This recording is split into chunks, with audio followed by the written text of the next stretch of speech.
What I'm going to do now, I'm going to show you some history regarding our people uh, in Africa and in India.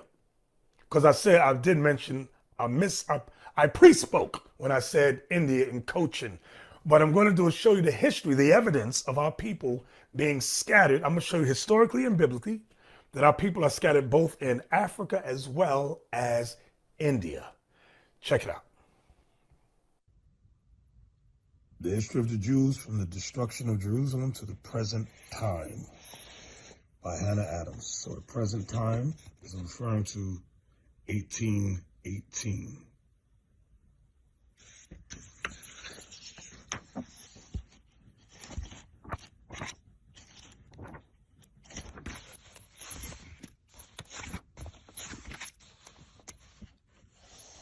Page 448.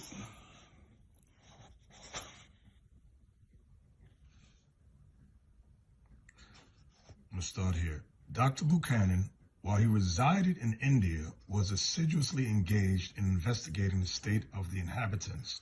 The Jews, says he, are numerous in India and reside in a town about a mile distant from Cochin called Jews Town.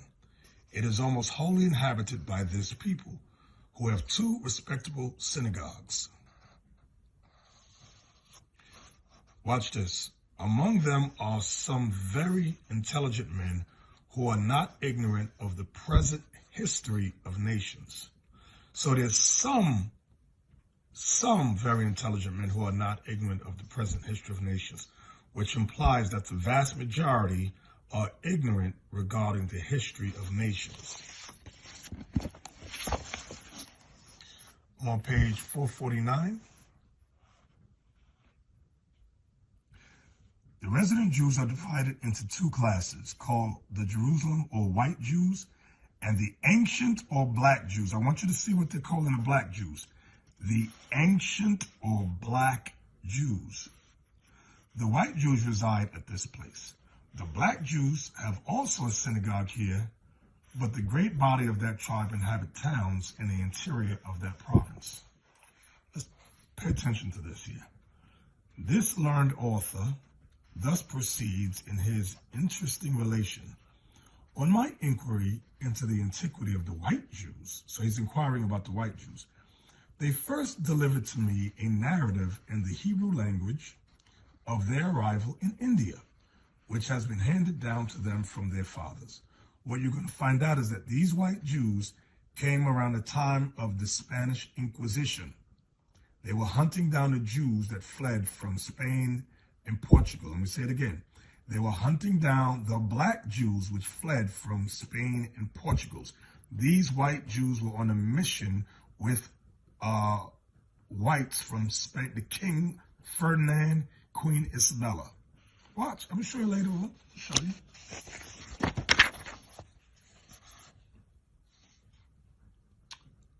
Page 452. The Jews of Cochin, says our author, loaded him with civilities and gave him a number of entertainments, though the climate had rendered them so swarthy, means dark skin or black, that they were almost mulattoes. So when they say swarthy here, they're saying that these Jews had a complexion that was like a mulatto's complexion. Now, these, after reading this, is the white Jews he's referring to. They would have considered themselves dishonored if they had eaten, drank, or prayed with the black or Negro Jews of Malabar. So this group here, the mulatto Jews, they wanted to join, they were part of white society. And it was insulting to them to pray, eat, drink, or pray with black or Negro Jews of Malabar.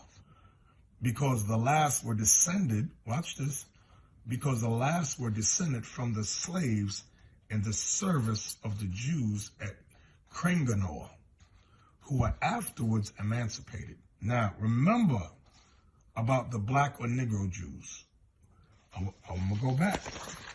I'm going to go back because I'm sure you forgot.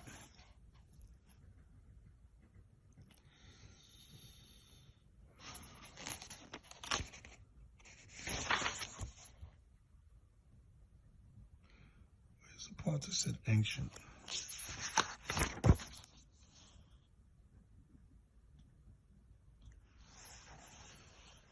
Remember this. The Jerusalem or white Jews and the ancient or black Jews. It's calling the black Jews ancient, meaning they're the first, they're the original ones. So over here, where it says that if they had eaten, drank, let me see, they would have considered themselves dishonored if they had eaten, drank, or prayed with the black or Negro Jews of Malabar. Remember, those were the ancient Jews, the original. Notice, well, look here, because the last were descended from the slaves in the service of the Jews at Kranganor. Remember, the black Jews became enslaved. I'm going to show you that in a minute. I'm going to show you these white Jews enslaved the black Jews, who were afterwards emancipated. The Negro Jews had 9 synagogues, 3 in Cochin, and the others in the vicinity. 453. The black Jews retained the tradition that they arrived in India soon after the Babylonian captivity. This is during the time, what was after the Babylonian captivity? This was during the time of Persia and Media. Okay, remember Queen Esther? Remember that? Remember her? Their Hindu complexion and their very imperfect resemblance to the European Jews indicate that they have been detached from the parent stock of Judea many ages before the Jews in the West, and there have been intermarriages with families not Israelitish. Wow. The white Jews look upon the black Jews as an inferior race and not of a pure caste. Remember, the black Jews were called ancient Jews. Wait, I know you forgot already. Let me go back.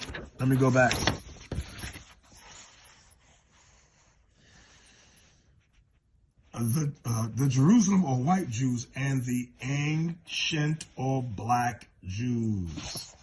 Y'all see that? All right, let's go back here. The black Jews retained the tradition that they arrived in India soon after the Babylonian captivity. That's during the time of Persian Media under Queen Esther. Their Hindu complexion and their very imperfect resemblance to the European Jews indicate that they have been detached from the parent stock of Judea many ages before the Jews in the West, and there have been intermarriages with families not Israelitish. The white Jews look upon the black Jews as an inferior race and not of a pure caste. Remember, the black Jews are the ancient Jews, which plainly demonstrate that they do not spring from a common stock in India. So the white Jews and the black Jews in India do not spring from a common stock in India. The white Jews are converts.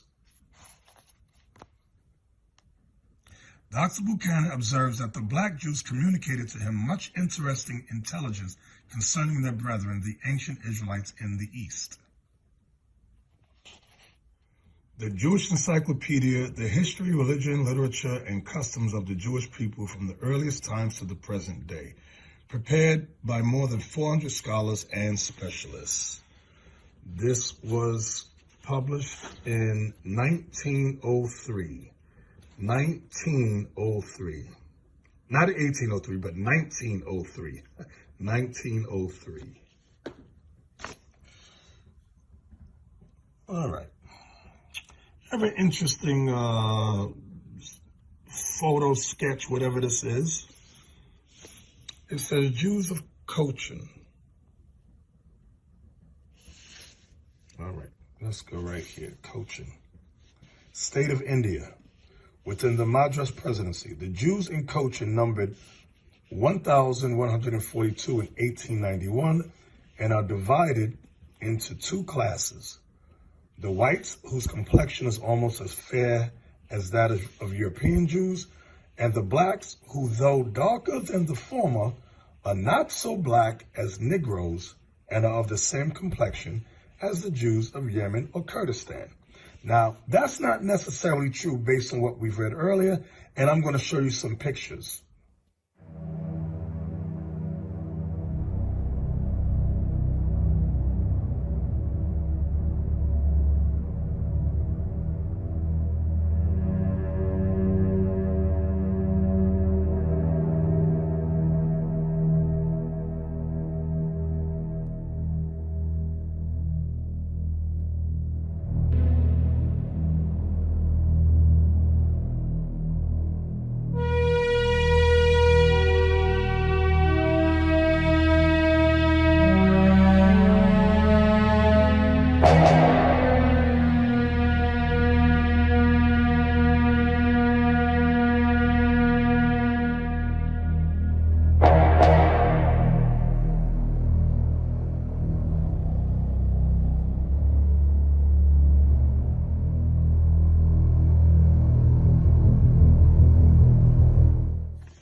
Page 136. Pay close attention. In 1511, they were joined by Jews from Portugal. So you had those black Portuguese that came to India. The Critical Review or Annals of Literature by Society of Gentlemen. This is published in 1783. On page 141, just to prove a point regarding the Portuguese. I'm going to start here. King John II in 1492 expelled all the Jews to the island of St. Thomas, that's in the west coast of Africa, which had been discovered in 1471, into other Portuguese settlements on the continent of Africa. Okay, let's read on.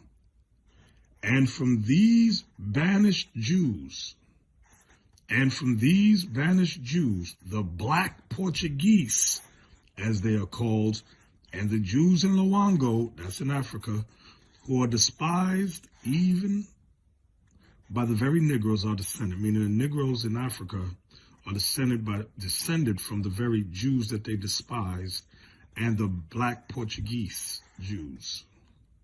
So my point for going here was that the banished Jews were the black Portuguese. In 1565, I believe that says, they were threatened with the Inquisition by the Portuguese Christians. So the Portuguese Christians during the time of the Inquisition followed the black Portuguese Jews to India, settling at Cranganore. So this is what I was telling you. You had many whites that came to India who were Jews, white Jews, converts, hunting the black Jews down during the time of the Inquisition. Okay? And fled to Cochin, where their number increased so rapidly. So the black Jews' number increased so rapidly in Cochin that the Portuguese historian De Barros, 1496 to 1570, refers to the king of Cochin as the king of the Jews. Asia 3:2-234. Watch this. Slavery was formerly allowed in Malabar, and the white Jews could make others slaves. Remember, these white Jews are converts. They came from Spain and Portugal during the time of the Inquisition. Okay, let's read that again now.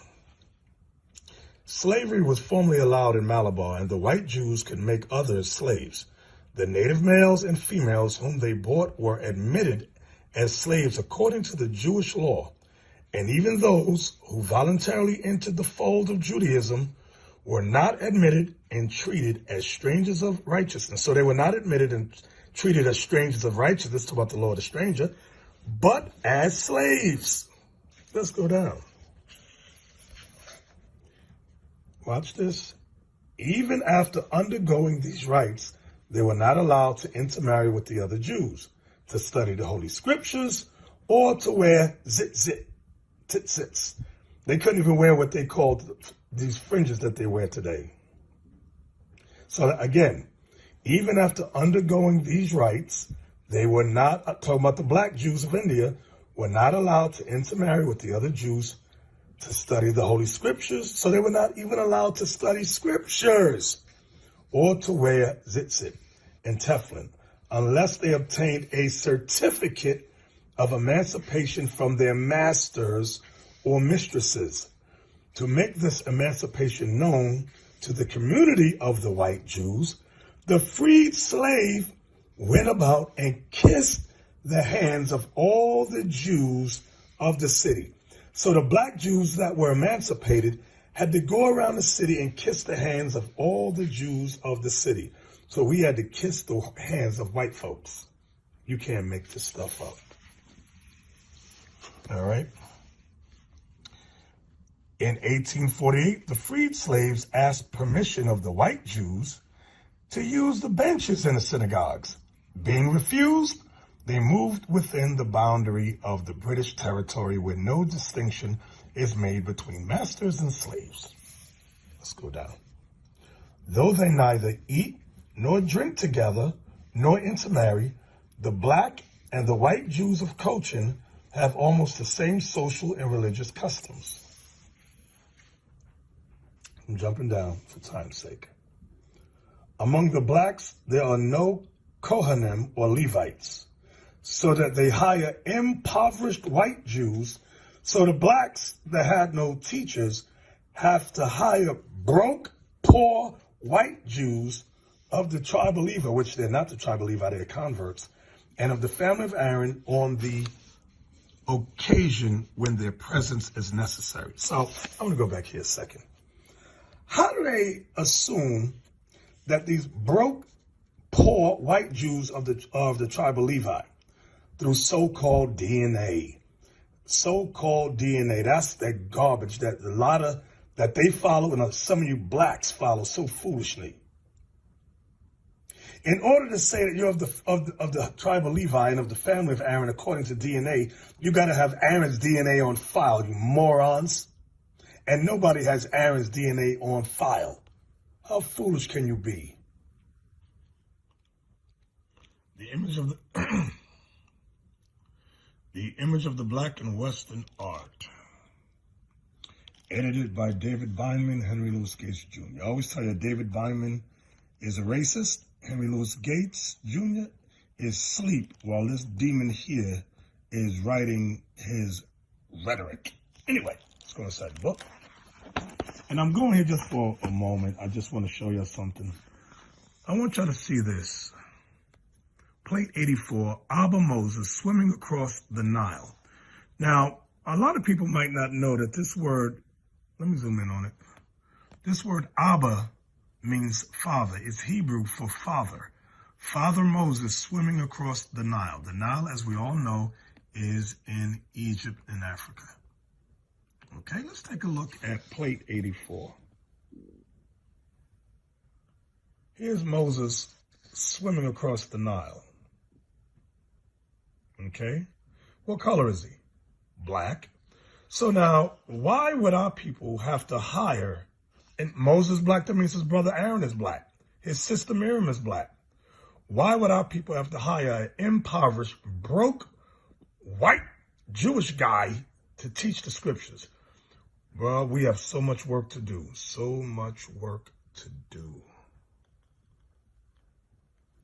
Now, in this book, this guy, David Bindman, says, oh, this is possibly a converted Ethiopian. No, it's telling you Abba Moses, Father Moses. That's who this is.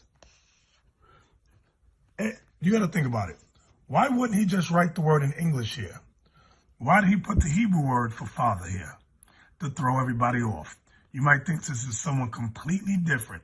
But no, we know this is Moses. 115. When Edessa fell, that was in Babylon.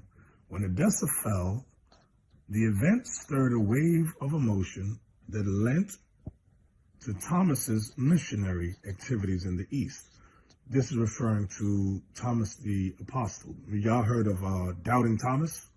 That's who he's talking about. To Thomas's missionary activities in the East, a dramatic dimension previously absent. Only its salient aspects, however, were retained.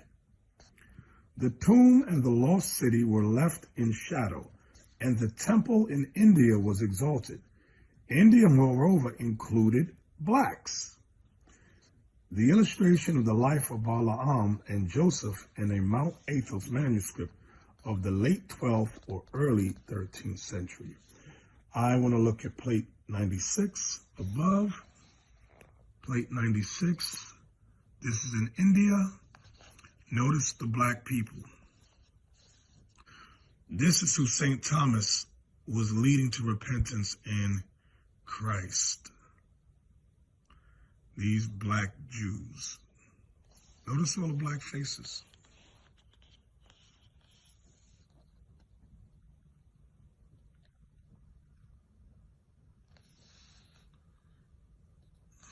See the legs, black, faces, arms.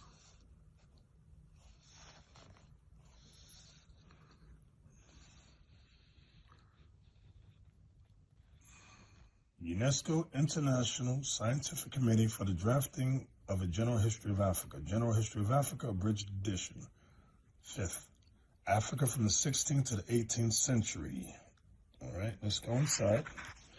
I'm going to page 67. This is just a side note. I'm still dealing with India just for the most part because most of us have heard about the cities, and I've mentioned them many times. The cities of Janjira descended from Africans who arrived from Gujarat in 1489. Those are the cities. You may see some videos on the internet regarding the cities. Now we have a better understanding of from whence they came. Let's go down. The Janjira cities played a considerable role in Indian history.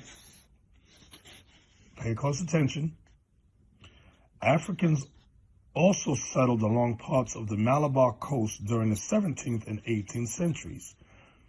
These were black Jews. Do y'all see this? These were black Jews, descendants of African slaves, who had left Cochin and Kerala in southern India to come and settle on that coast. Most became domestics and intermarried with local inhabitants and other Jews. Do y'all see that? So these Jews of Cochin, Malabar, the cities, were black Jews. Now you'll see many, like in this book, they also go into and tell you that the cities' religion was primarily Islam, but that did not change the fact that these were black Jews. For example, here's a drawing here. Let's see what it says underneath it. Malik Ambar, an African king in India. An African king in India in the 17th century. All right, here I'm going to zoom in on Persian Gulf. And if you notice, the adjacent countries are Iraq, Iran, Pakistan, and India. Iraq, Iran, Pakistan, and India. So although in brief I've been discussing our people being taken or fleeing to India, I'm also going to show you some interesting paintings of our people in Iran. 40. Yahya or Yahya al-Wasaiti ship crossing the Persian Gulf, 1236, 1237. I want you to take a look at the workers on the ship, what color they are. Okay. These are the passengers. Here are the workers emptying water from the ship.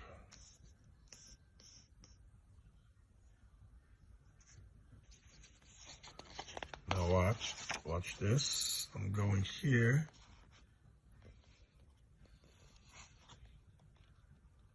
Plate 41. Yahya. This is possibly Yahya, but Yahya, since I see the hard A right there. Al-Wasaiti slave market. This is a slave market, plate 41. So blacks are being sold here.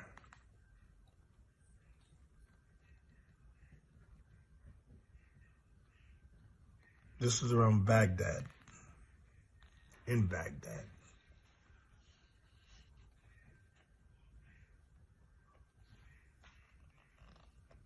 There's a servant. All right, let me show you something in the book of Isaiah, chapter 11. I'm going to start here at verse 10.